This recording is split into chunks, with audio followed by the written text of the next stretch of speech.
Hello, my name is Chris Parham, and this is my mid-semester review here at the Mass College of Art. I am in the DMI, and these projects are for my Foundation of Graphic Design course and my Prototyping Lab course. So first, we're going to talk about my very first project that we had to do, which dealt with us drawing a found object. And what I chose was like a kind of a spray bottle, and we had to make a bunch of different squares to complete the project. And this is basically what my project is looking like right now. I basically did a lot of cropping. I used basic pen and pencil, to do the crops. But the crops had to do a certain thing. The crops had to make the other crops kind of come alive in that sense. So that's basically what I was working on in terms of how do I make these crops differently. So, for instance, I'm going to go to my excuse me, the actual object. For instance, this is the found object that I was referring to. And I did some, a little bit of, shadow, that type of thing. So we had a lot of fun with this project. And it was I haven't done illustration in a really long time. And so this is one project. So we're going to move on to the next project. And my next project deals with, for instance, we had to use four letters. We had to use four cubes to describe a word. So, for instance, the word that I chose was the word shy. So I've got three objects right here, on which I have the four objects, the four squares rather, kind of cropped to your left, right in the middle at the top, and then right over on the right hand side as well. So that's kind of like where I was going with this project because since we had to make a bunch of different squares, and what we had to do, the project basically dealt with use the four squares to describe a specific word, like shy or different types of words that we had to use. So this was that project. And also, my next project deals with, for instance, excuse me, my next project deals with these different screenshots, for instance, for this thing. So I had to do a bunch of different things rather for this specific thing. So I went this route, and then I did this one as well. So a bunch of different things, black and white, and that type of thing. Because I specifically chose the word shy. So that's the word I was going with. So these are the different examples of the word shy for that project. And then my next project for Elisa's class is the excuse me, sorry.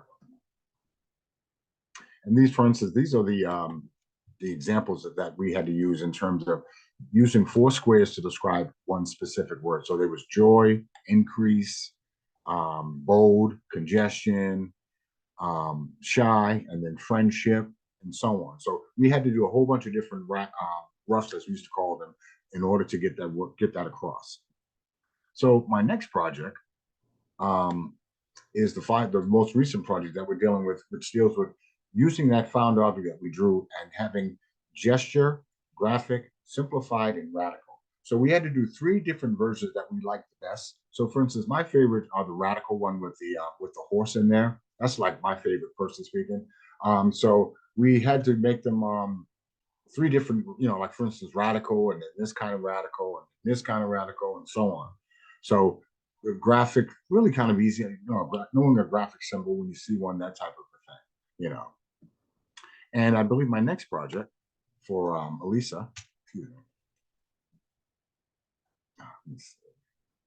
these are actually my object screenshots right here, as a matter of fact. Yeah, these are all my object screenshots. And the final piece, which is the one I showed you earlier, which is this one right here, as well. And so far, we're basically still doing this. We're doing different projects and different things in terms of how do we do our cropping and that type of a thing. So what I'm going to do now, I'm going to go on to my projects my project for my prototyping lab, and I'm using the Tinkercad program because, for instance, my project is going to deal specifically with what you're looking at right now. That's the green. This pink area is basically a cave painting from Western Africa, And what I'm doing with this project, this is my blues box, my second blues box, but it's going to be more expanded, in which I'm going to be using I'm going to be using this cave painting as a basis for the box itself. So it's going to be kind of big. It's going to have 6 different instruments, 6 African instruments and 6 American instruments. And the point of this project has to do with I'm trying to find out if when, for instance, when certain tribes were calling for war, when they were calling for hunting, when they were calling for a wedding, when they were calling for the king coming in, when they were calling for the queen coming in, different types of things that dealt with the whole nature of the tribe.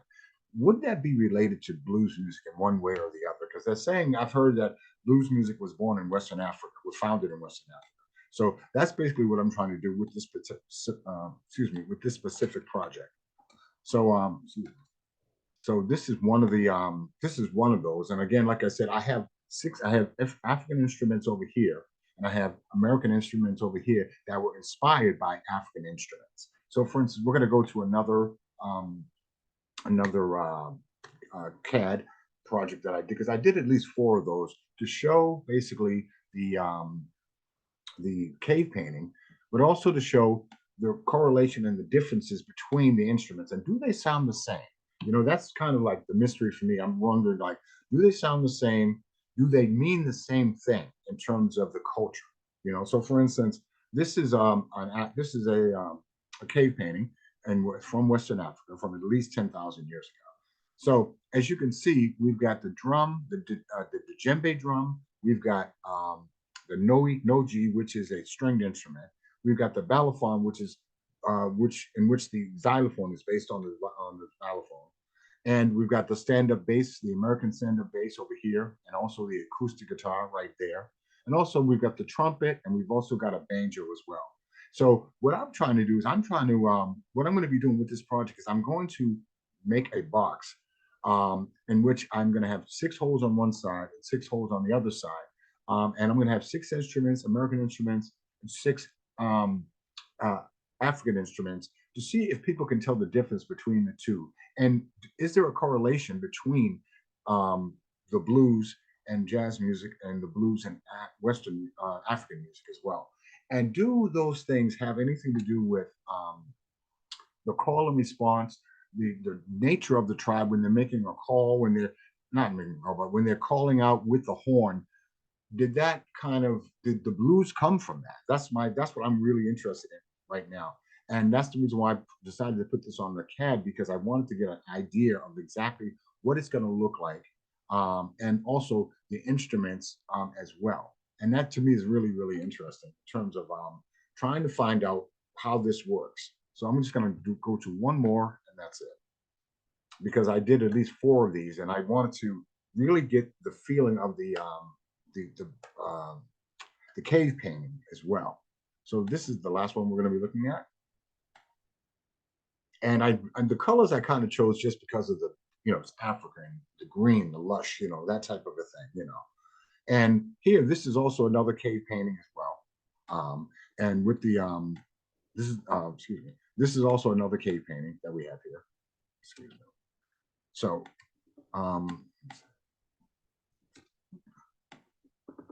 so as you can see, um, there's the guitar, there's you've got this going on right here. This is the balafon, which is basically which is basically kind of modeled after the xylophone.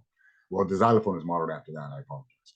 And then we've got the trumpet over here. We've got another African instrument right here. We've got the balafon right there, and of course the banjo is based on string instrument in Africa. And again, this is going to be my project, and again, I'm going to be doing this out of wood using like I did the last project, basically when I made the blues box out of wood, and I had it basically laser printed. So I'm going to have laser printed images on the blues box for both African instruments and players and musicians, and also blues musicians as well. And also, it's going to be in color too, I believe. But at the same time, I prefer to have it black and white, just because of the grain and the way that it feels, that type of a thing. So thank you very much. I appreciate your help. Thank you very much for listening to my project. Thank you.